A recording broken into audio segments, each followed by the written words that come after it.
একযোগে প্রায় ২,০০০-এরও বেশি কর্মকর্তা কর্মচারীকে পদোন্নতি দিয়েছে দেশের সবচেয়ে বড় রাষ্ট্রীয় মালিকানাধীন সোনালী ব্যাংক, যা দেশের ব্যাংকিং ইতিহাসে নজিরবিহীন। ব্যাংক কর্তৃপক্ষের এমন সিদ্ধান্তে উৎফুল্ল পদোন্নতি পাওয়া ব্যাংকাররা। জুনিয়র অফিসার থেকে সহকারী মহাব্যবস্থাপক পর্যন্ত এ প্রমোশন দেওয়া হয়েছে।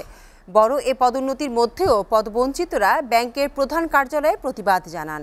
তাদের অভিযোগ, পদোন্নতি দেওয়ার ক্ষেত্রে বৈষম্যের শিকার হয়েছেন তথ্য প্রযুক্তি বিভাগের কর্মকর্তারা। তারা বলেন, বিগত সরকার ভারত থেকে সফটওয়্যার আমদানি করে একদিকে অর্থ লুটপাট করেছে, অন্যদিকে ব্যাংকের প্রযুক্তিবিদদের সংকটে ফেলেছে। ২০১৪ সাল থেকে পদোন্নতি বঞ্চিত দাবি করে তারা আশাবাদ জানান, বর্তমান সরকার তাদের কর্মদক্ষতা বিবেচনা করে পদোন্নতির মাধ্যমে বৈষম্য দূর করবে।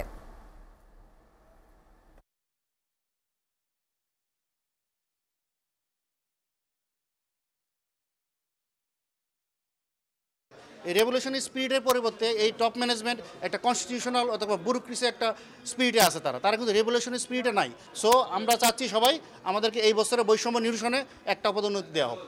ম্যানেজমেন্টের প্রতি কৃতজ্ঞ, তারা বাধ্য হয়েছে আমাদের আন্দোলনের প্রেক্ষিতে আমাদের ভাষাগত কথার বুঝাতে সক্ষম হচ্ছে বিধায় তারা ২২০০ লোকের পদোন্নতি দিয়েছে।